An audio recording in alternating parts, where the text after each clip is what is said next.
Welcome to this edition of Business Casual with Jeff Black. I'm Jeff Black, and I am joined today by Liz Caraballo, the Senior Vice President at Synchrony. And Liz, it's great to see you, and it's been a long time. How many years has it been since I've seen you last, Liz? Wow. Well, last year, actually May, when we did the training in Stamford, Connecticut. That's right. We worked together. And isn't it amazing how much better looking I've gotten since then? I mean, look at this, Liz, right? Unbelievable. You have not aged. You're actually like Benjamin Button, reverse aging. Okay, you heard that here, reverse aging from Jeff Black. That'll be a product we'll be having on an infomercial one day.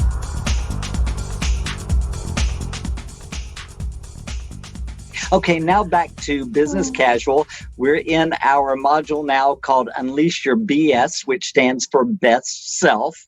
Okay. And I want to ask you, Liz, what was the best advice you've ever received in your career? As you think back, what was the best advice? The best advice, I think, that has truly resonated with me in my life was just to be your normal, authentic self. Like, don't try to be something that you're not. That will come across loud and clear, as opposed to just being who you are, which is the beauty of diversity and the beauty of us bringing such unique attributes to the table every single day. So the last thing we want is for someone to come show up and not be who they really are. Well said. All right, Liz, I think it's time for a little true or false. So Here we go with some true or false questions. Okay. True or false? Likability is an important quality of leadership today. True or false? Likability. I think it's not always the case. Sometimes leaders, we have to make tough decisions that people may not like. To me, I probably put a little bit more stock in whether or not they are going to respect where I'm coming from as a leader and why we are trying to navigate a particular situation or challenge versus being liked all the time. I gave up that notion a long time ago. I realized that I'm not always going to be liked. It feels good, but at the end of the day, when the business calls for getting something done, whether it's hitting a certain budget or timeline or deadline, whatever the case may be, not everyone is going to like how you get that done. Fair enough. All right, next true or false question. Liz was the teacher's pet. Yes, true. I knew it. I knew it, everyone. I knew it. Okay. Why was that, Liz? This shapes how you are as a leader today. Why? Interesting that you say that. I think I was always a curious learner and willing to help my teachers and in the exchange of learning more than what was just expected in the classroom. What's interesting, though, now that you asked that question, is I recently got my master's, and there were a few professors that I found myself connecting with. So even later in life, not to call it teacher's pet, but having that connection, extra connection above and beyond what is expected in the classroom, may have been perceived as teacher's pet. But for me, it was more about wanting more than just what was being offered in the classroom. Sure. All right. Well, now this is going to be a real easy one because I know this is a passion for you. True or false? Okay. Diversity and inclusion, very important to Liz. Absolutely, without a doubt. In fact, Why? It involves it's something I'm passionate about. It's something that I weave into every single decision that I make to make sure that I am thinking about the diversity of thoughts, the diversity of ideas, the diversity of representation in any setting, any team that I lead. At the end of the day, it helps the bottom line. But for me, it's more than just the bottom line. It's the right thing to do.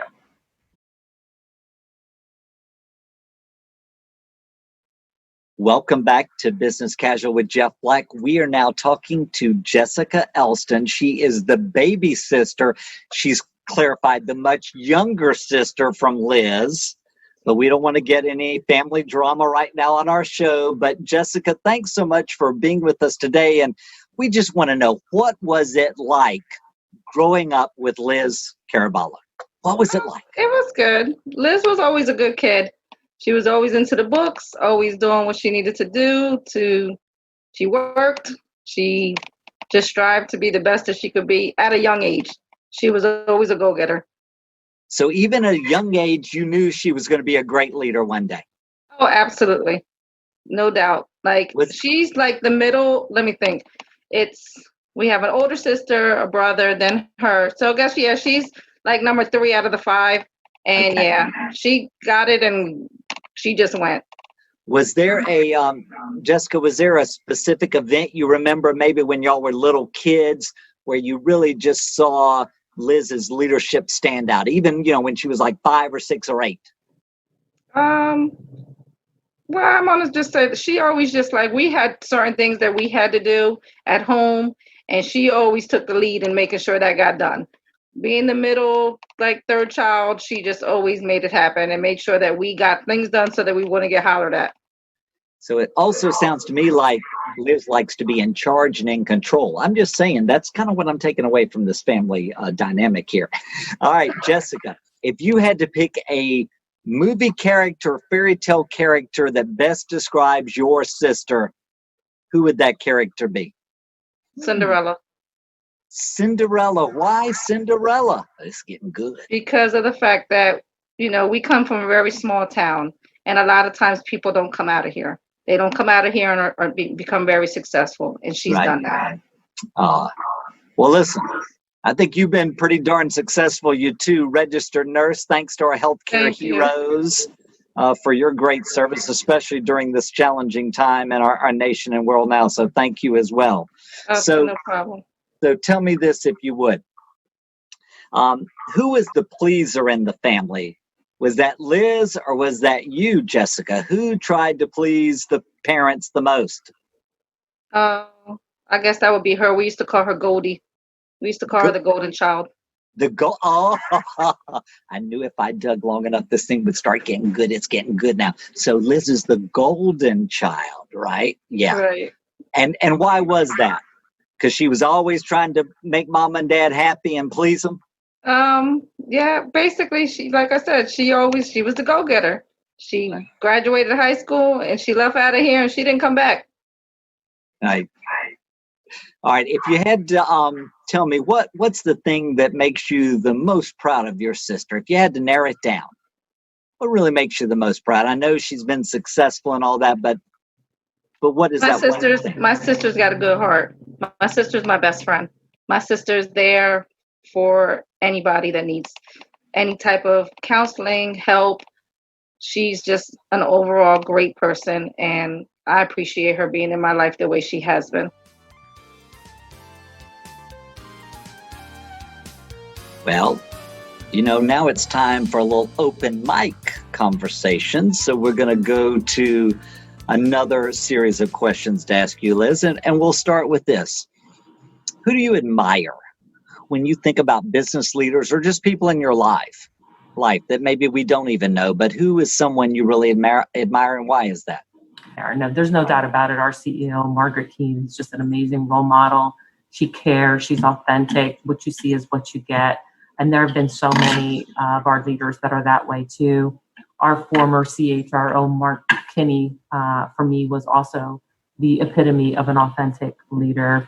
And part of the reason I'm inspired to go into human resources in my own career. But I'd hate to pick just one. And then from an external perspective, I think about Sheryl Sandberg and all that she's been through on a personal level, and how that's carried into her professional career. And really, you can't have one without the other, right? So it's easy to compartmentalize. I'm trying to say that word. You know what I'm trying to say. Anyway, you had it right. These into little boxes, right? And leave that at the door, as opposed to saying, no, this is who I am, and this is what I've been through on a personal level, and this is how it's made me stronger altogether. Whether it's again as a woman working in corporate America or just as a mom,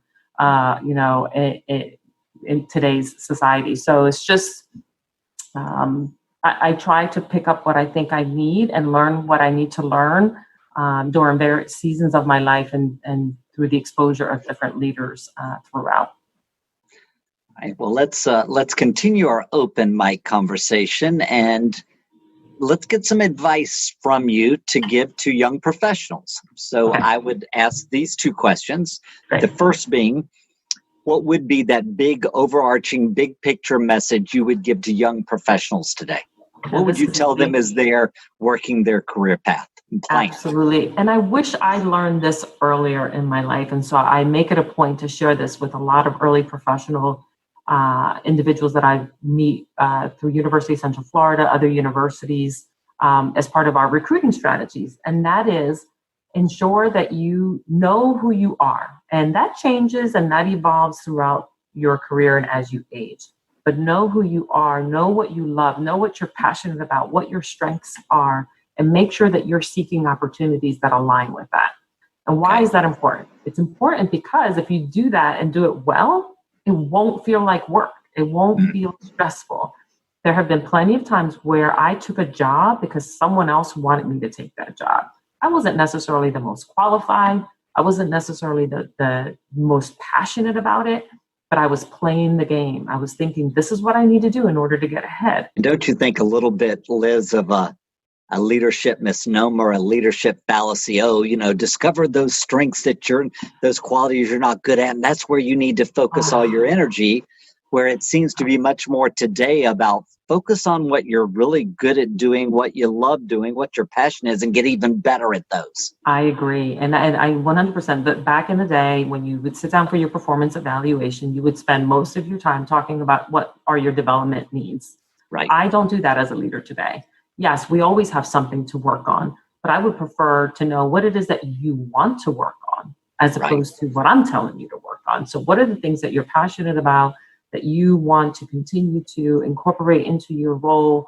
But what are those things too that you're going to stretch yourself on, right? But that notion of picking a job that's like 80% stretch and 20% something that you've done, no, I think that needs to be turned around. I now seek roles and opportunities that are in alignment with 80% of what I know that I can do and do well and that I love to do. And then 20%, yes, I do have always room for learning and for growth. Something tells me that Liz and Jeff, we're really probably never going to be accountants.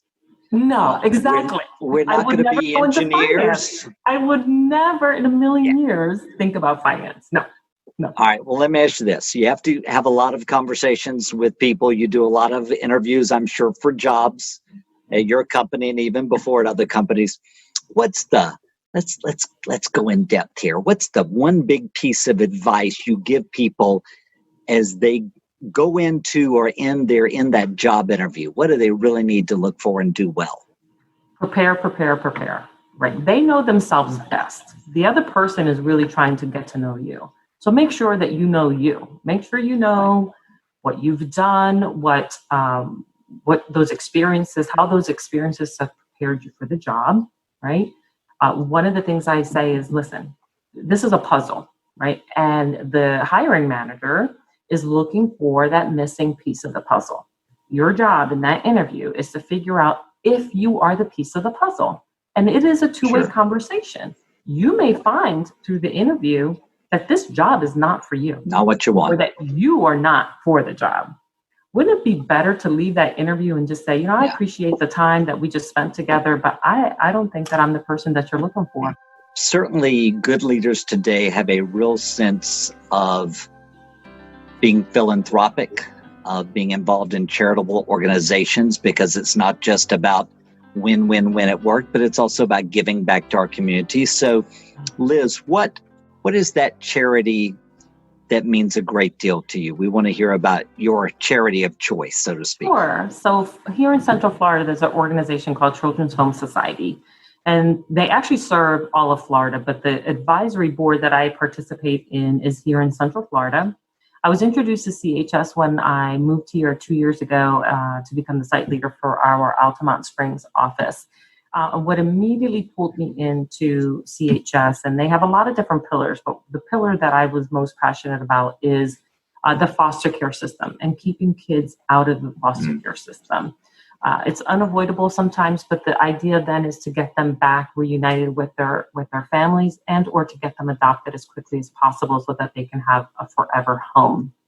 And They serve an African American and Hispanic very diverse community. Business Casual, Jeff Black, we are honored to make a donation to CHS in your honor, Liz. And we know that's important to you and certainly important and passionate to us as well. So we'll make sure we share with our viewers all about that great organization in case they would like to learn more.